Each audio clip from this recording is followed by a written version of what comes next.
Hello, hello, hello. This is Gresh from the IMCO podcast, and I have a very special guest on the show today. I have Adam Povlitz of Anago Cleaning Systems. Adam, it's awesome having you on the show. Hey Gresh, how's it going? Good to be here. Super excited to have you on, Adam. And what I want to do is just read a little bit more about you so people can hear about all the awesome things that you're doing. And Adam began his journey at Anago when he was 26. Looking to make a real impact in his professional life instead of just being a spoke in the corporate wheel, he decided to join his father in building what is now known today as one of the largest commercial cleaning companies in the nation, Anago Cleaning Systems. In 2015, Adam was promoted to President of Anago and oversees every aspect of the company, including operations, finance, and marketing programs designed to attract master and unit franchisees. Previously, Adam served as the Growth Initiative and Expense Analyst for the North American Sales and Distribution Division of IBM Corporation. He holds an MBA from the University of Miami and earned a Lean Six Sigma Green Belt from the Nova Southeastern University. He is a certified franchise executive and is an ISSA cleaning and industry management students expert. Adam, are you ready to speak to the IMCO community? That's a mouthful, Greg. Yeah, I am. There's a lot of letters there, right? It is. Don't ask me to say it 3 times fast. I may not be able to accomplish it, but I appreciate you for bearing with me. So I wanted to kick everything off and hear a little bit more about what I call your CEO story. What led you to start your business? Well, so I didn't start my business. My father started the business back in 1989. And he had always owned businesses in the past. He actually started with a conventional commercial cleaning business with his brothers, my uncles, in Michigan. And in '89, my grandmother moved down to Florida for the weather, and we were on vacation probably the year before. And he goes, I could get used to all these sunny days here in Florida. And so we ended up packing up, moving down to South Florida. And the short version of his story is that he had done commercial cleaning, got into the franchise aspect with what today would be considered a competitor, did it for a few months with them, and kind of decided, I think I could do this a little bit better than them. My story is, you read a lot of my story, but my backstory is that I was always a finance guy. I was never frankly interested in getting into the quote unquote, family business. Mm-hmm. I was a go at your own kind of guy. I was working, I went to University of Florida after I graduated. Go Gators. Sorry, I got to throw that. Well, sorry, the haters going to hate. We haven't been good for like 10 years though, so it's okay. Yeah. But I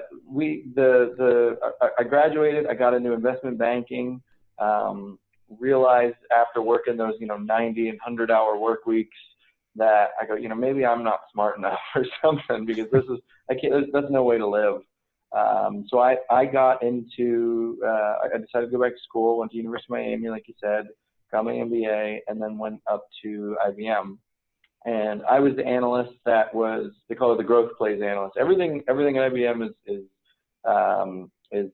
acronyms and initials and everything. So you read that nice long title. We would read it as NA, S&D, OID, OID, GPA. There we go. It's just that everything's acronyms for them. Yeah. And I had kind of my aha moment. We were trying to do some forecasting for next quarter, and I was having a heck of a time getting some of my forecasts to tie out. And basically, my manager said, we need to move forward, and we'll circle back to this. But the number that I was stuck on was around in IBM speak, it was 0.4. In the rest of us speak, it was $400,000. It was just forecasting some items. My budget was $120 million at IBM that I was responsible for, and so it was $400,000 for IBM. Maybe isn't as much as it is, but when you hear $400,000, when I hear $400,000, I go, whoa, that's some big time. That's some big time money, right?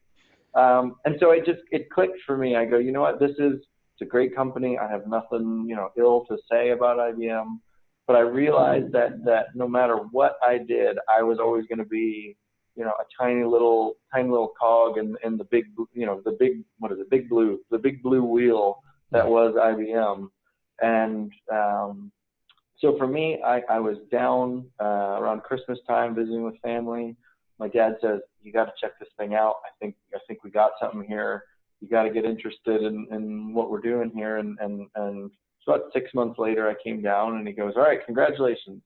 You left your highfalutin finance job, and your first job at Anago, since we're commercial cleaning, you're going to be a franchisee's assistant by night, cleaning a daycare, and a telemarketer by day." And so, now mind you, this was 10 years ago, so this was pre-diaper genie. There were no diaper genies. This was, you go into a daycare and there's you're cleaning up after 200 dirty diapers, and Wow. you gotta take a deep breath, open the bag, tie it off real fast, tie it, and then a quick inhale, exhale.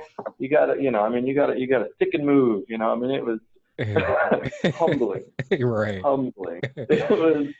But no, it was great. I did that for a while, and then I moved into customer service. We call it operations.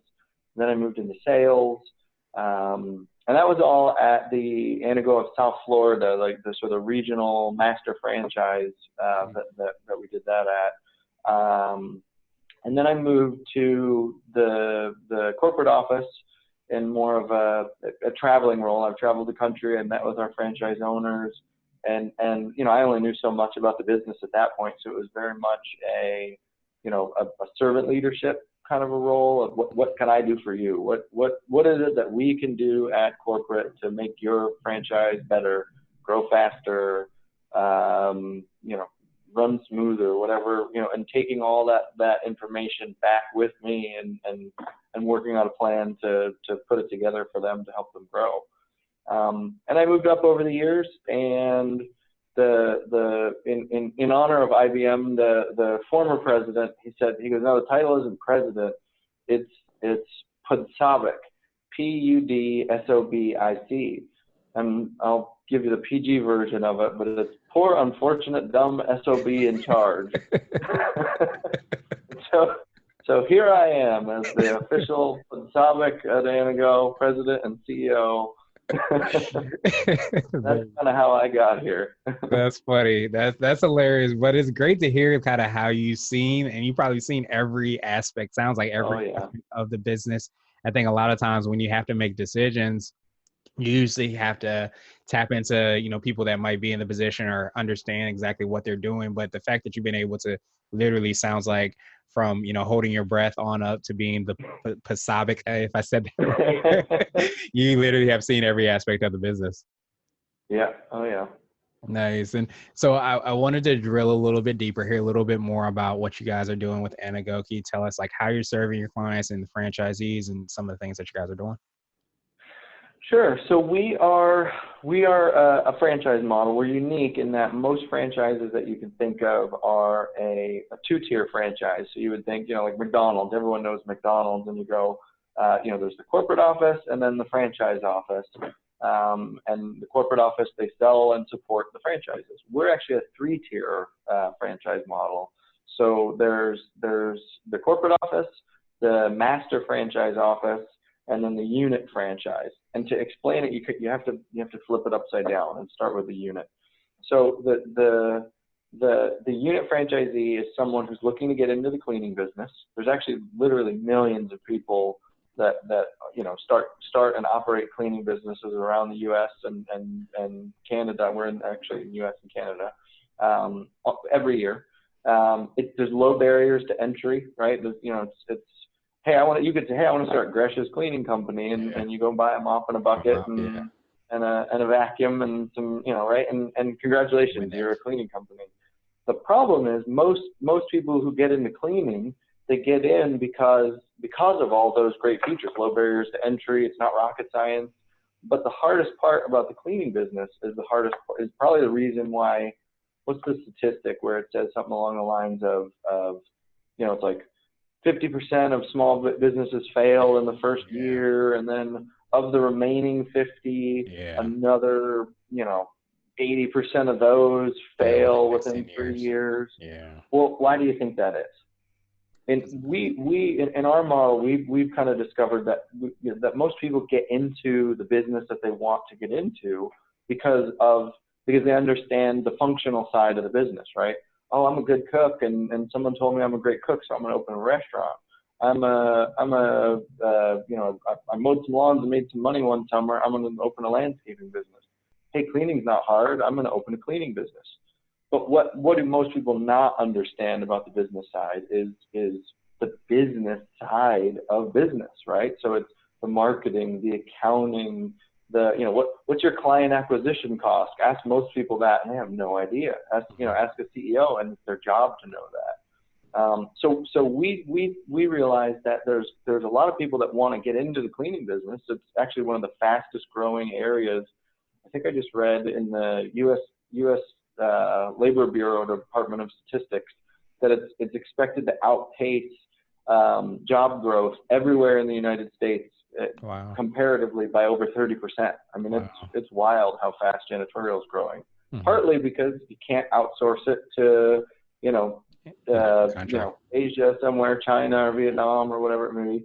You can't. Amazon's not coming to town to replace it. You need people to physically walk into the building and clean the offices. Mm-hmm.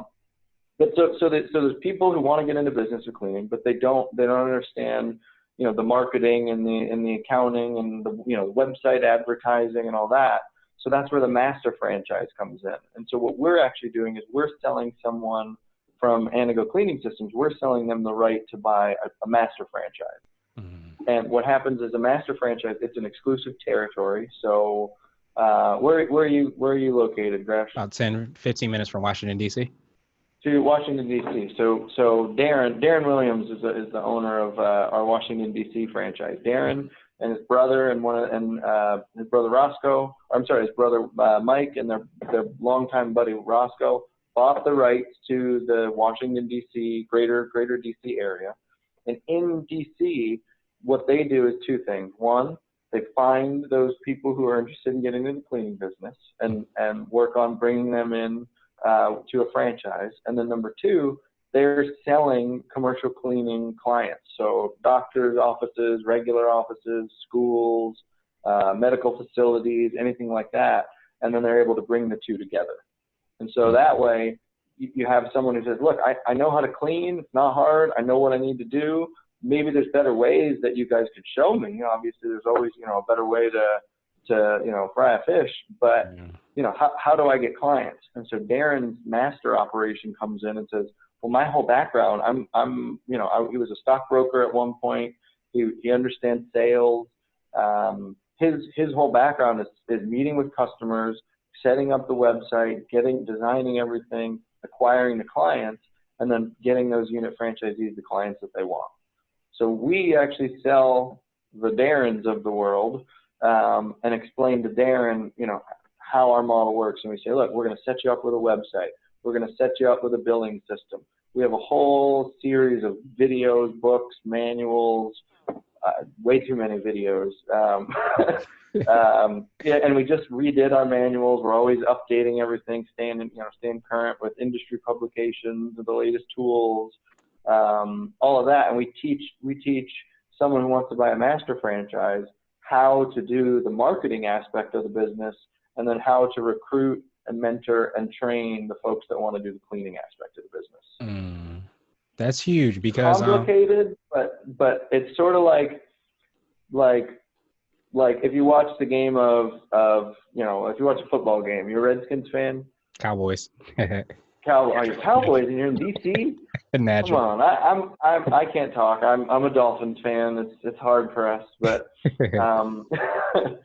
but maybe this year is the year we get our good draft pick because I don't know. But anyway. Oh yeah. What's his name? I forgot from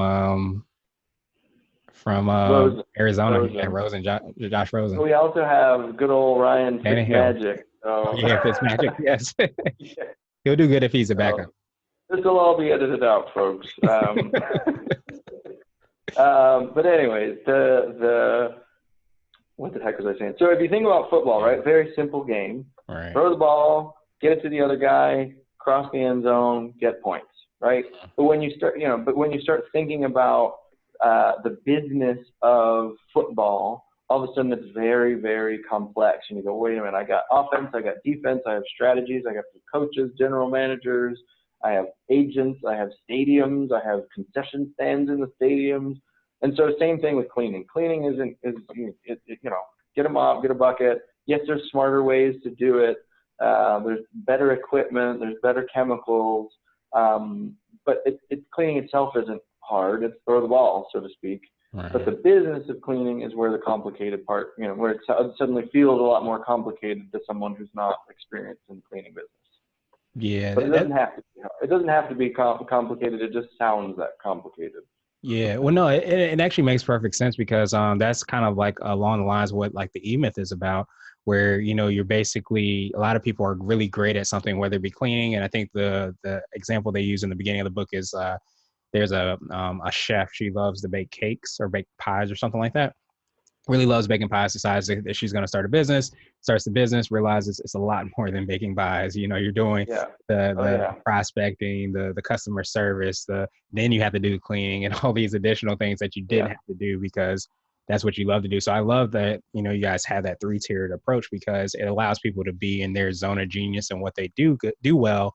And it becomes a lot easier because everybody's just kind of working at what they're great at. So I like that concept. Exactly. Nice. I love that book, by the way. Good book.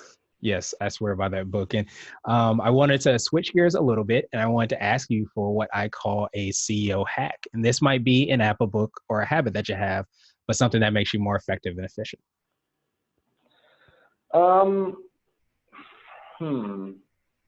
I have lame hacks. Like I have a lame hack that I use where I use a very overly color coordinated and set up to-do list that also happens to match flags in my email, but that's like my nerd hack. My CEO hack, a book I read since you brought up a book. I'm a big Simon Sinek fan. Mm-hmm. I did start with Why. I actually read Leaders Eat Last first. Okay. I think that is a phenomenal book. All right. I've really taken everything he said in Leaders Eat Last to heart.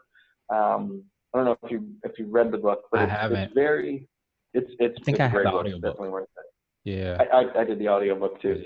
Yeah. There's a lot. Audible is my jam, right? I mean, anytime you're in the car, you're going, all right, I've heard this. I've heard all these songs 20 times this week. So, hey, there's another hack, right? There you go. Anytime you can get learning in without realizing you're learning, do it. Right? There you go. That's the school system. Yeah, exactly. But I like that book. It's huge about investing in your people, and if you realize that you invest in your people, that they will invest themselves in your mission of your company. It pays in spades. We have someone, for example, who started as a telemarketer. I mean, making, we're not cheap here. We pay at least $12 an hour to start, but started as a telemarketer, and now they're in charge of all of our tech, like literally in charge of all iPad app development for our company. Nice. And it was because they expressed interest. They said, this is something I think I'd be sharp at. We have another gal who started as a compliance person, and compliance is God love them. It's a boring job. It's a tough job, right? It's crossing T's and dotting I's. Yeah. But she said, I'm really interested in social media. I think I have kind of an ideas for what we could do with it. We ultimately sat down with her and said, okay, here's what the expectations are, and for you to try it. She did it and absolutely crushed it. We went from it was like 5,000 or 6,000 Facebook fans. We have over 22,000 fans now on our social media for a cleaning company. Like, who the heck, what do we have to say that's even interesting? Mop your floors, clean your toilets. No, she does a phenomenal job. Right. And the reason is because we took the time to get to know her. We took the time to get to know him as a person. And so what is it that lights your fire? What is it that you're interested in? What is it that you find that you have passion about? And it turns out that it's great for the bottom line of the company when you get someone in the position that they're passionate about. Right. Because now, I'll get an email from her at 8:00 at night. Oh, I got a great idea for a post. Can we put this on social, or, I'll get emails from him. And I'm not encouraging everyone to work crazy late hours or anything like that, but it's just when you're excited about something, you can't keep it bottled up. So that book for me has been a game changer. Yeah, that makes perfect sense, because I think a lot of times when you're passionate, what's the saying, find something you love to do, you never work a day in your life. So you taking that time to kind of tap into what lights whatever or whoever's fire and understand what they're passionate about, what they want to do. A lot of times they will, send those 8 p.m. messages just because, they love what they do, and that's not necessarily a bad thing, I think. So yeah, I appreciate that, and I'm definitely going to listen to that audiobook now. Add that back to my list. Yeah. But now I want to ask you for what I call a CEO nugget. And this is a word of wisdom or a piece of advice. Or if you can hop into a time machine, what would you tell your younger business self?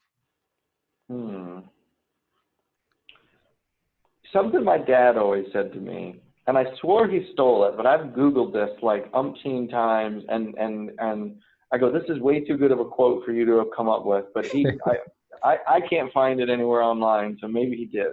Yeah. He always says, your personal income will not far exceed your personal growth. It's heavy, right? Yes, it is. And I love it because it applies everywhere. I don't care if you're in business or if you're in sports or you're in whatever, right? I mean, you hear about guys like Kobe Bryant or LeBron or whatever, where you hear about these just incredibly notorious strong work ethics in how they approach their craft. And so for them, maybe it's okay, I got to take 1,000 shots a day to get better at shooting. In business for me, right, I'm reading trade publications all the time. I'm reading a lot. I laugh because I picked business as my major when I was in college. But it's I don't want to admit how long ago, but it's been a little while. But I picked business because it's my mom goes, oh, you could be a lawyer or a doctor, and I go, well, I don't like blood, I don't want to deal with that, right? But I didn't want to do law because of all the reading. This is 18-year-old me going, what do you want to do for the rest of your life? And I'm like, well, I don't want to read that much. And now all the time. Yeah, now it's reading all the time, and it's business books, it's faith-based books, it's I'm not a fiction guy. I don't read like the murder mystery novel or anything like that. Not knocking, the John Grisham novels or any of that stuff. But that's just, for me, it's always like the self-help type books or and so, gosh, I have a stack of like, Entrepreneur Magazine, Franchise Times, Franchise World. I'm always reading something about our industry, trying to stay on the pulse. And I'm reading different books. I'm literally reading, it's called How to Be Rich, and it's by J. Paul Getty. He's America's first billionaire. Yeah. Not bad. You go, and I thought he would be way more arrogant in the book, just based on a movie title I saw with him. But no, so far, good advice, good useful information.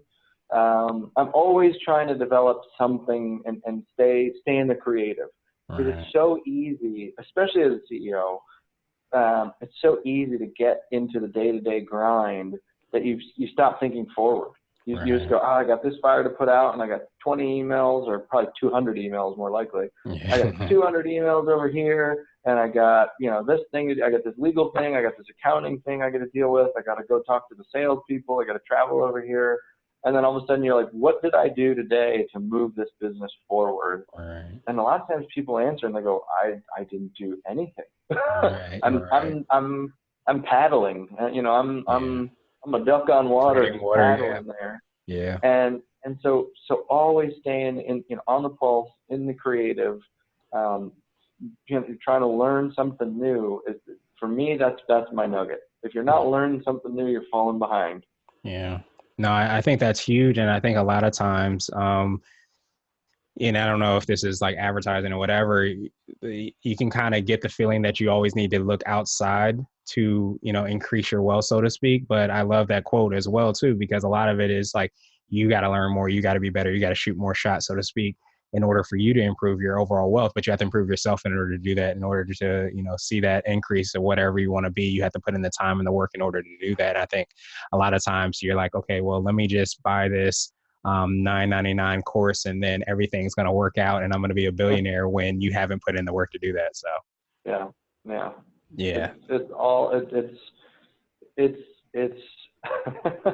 It's the CEO job is definitely one of the most sacrificial but worthwhile jobs, because it is. I mean, you the work-life balance. Yeah, right. And don't get me wrong. I have a wife. We have an 8-month-old baby. First time dad. Congrats. And so it's not sacrificing family for the business. It's learning how. At IBM, how about this? At IBM, they called it work-life integration. And back then, when I was a young guy at IBM, I was going, oh yeah, right. That means you have no balance.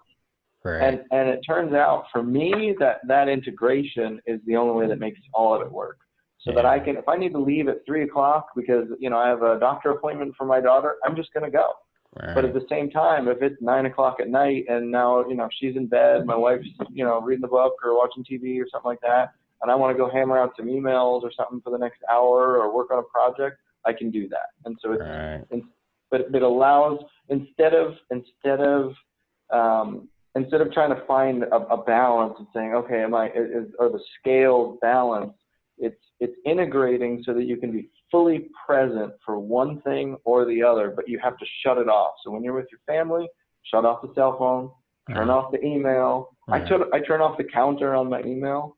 Don't. Oh gosh, because you get heartburn if you're. I think mine got stuck. I think it only goes to like 99,000 or something, right? I mean, I'm an inbox zero guy. I'm one of those crazy people where I have to get through everything. Good for you. But the idea is be fully present, but integrate where you have to. Leave early, but work late.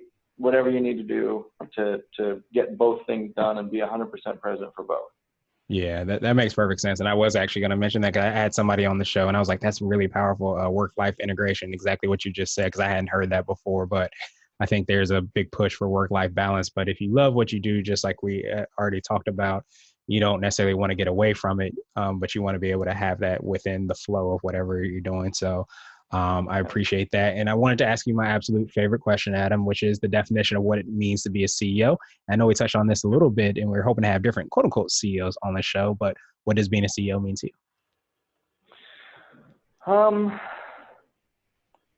Being a CEO is being responsible to no one and everyone at the same time. I don't answer to anyone. I don't have someone hounding me, a boss hounding me to get reports in at a certain day or get a job done by a certain time.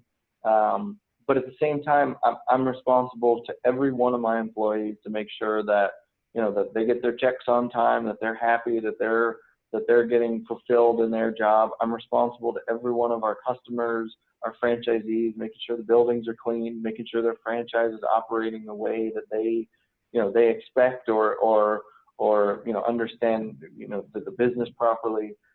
I'm responsible to make sure that I'm doing everything I can to make sure that their business is improving, that their businesses are growing the way they want to, if they want to.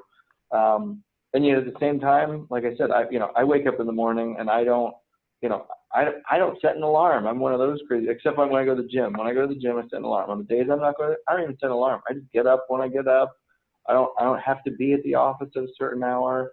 I'm not responsible to anyone in that regard, but at the same time, I'm responsible to everyone, and it's a heavy burden, but at the same time, it's an incredible freedom. It's this weird, like, what do you call it? Like a paradox. Yeah.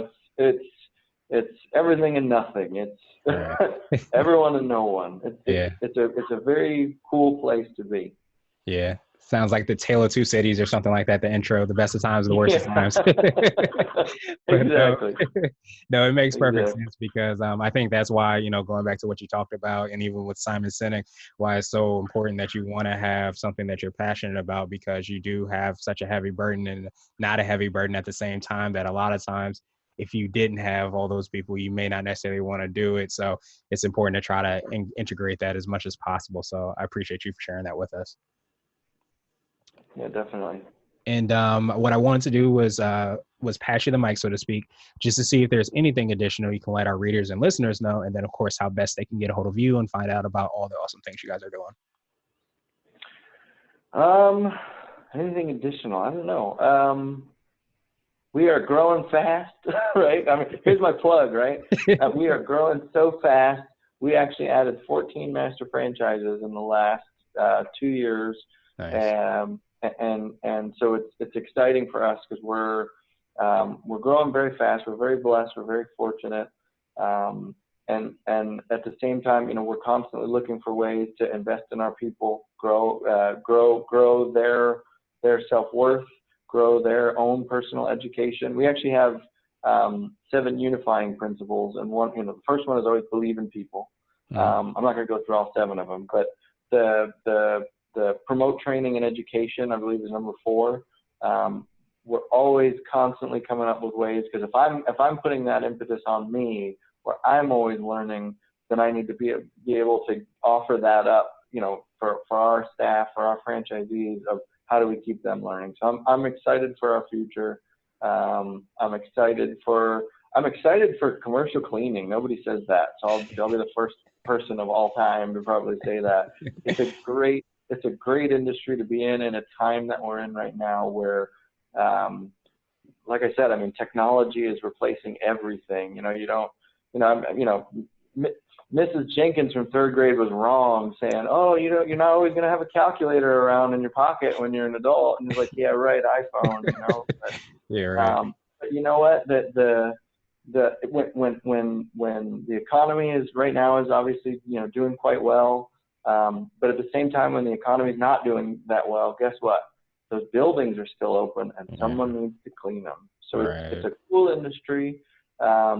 It's not sexy, right? It's not one where nobody goes, "I want to be a janitor when I grow up." But at the same time, it's an industry that's been around since the time of Socrates.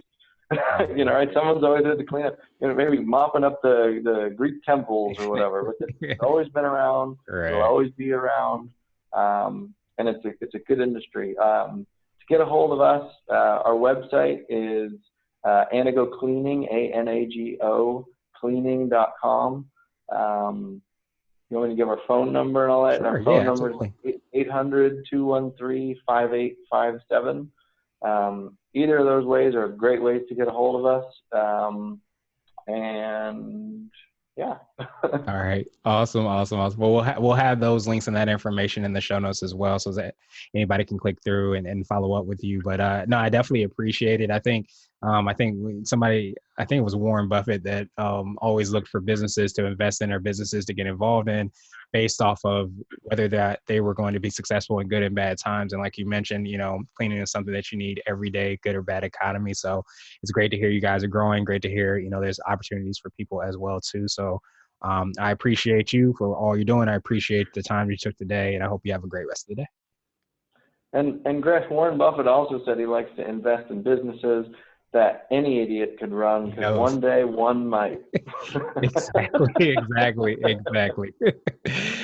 Appreciate it. I appreciate your time. No problem.